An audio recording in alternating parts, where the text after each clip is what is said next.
यस्सु की कब्र की निगहबानी।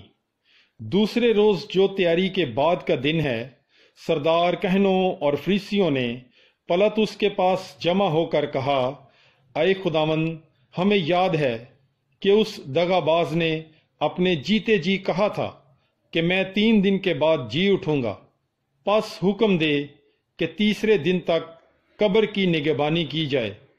ऐसा न हो कि उसके शागिर्द आकर उसे चुरा ले जाएं और लोगों में कहें कि वो मुर्दों में से जी उठा है, तो ये पिछला फरेब पहले से भी बदतर होगा। पिलातुस ने उनसे कहा, तुम्हारे पास पहरे वाले हैं, जाओ, जिस तरह मुनासिब समझो उसकी निगहबानी करो।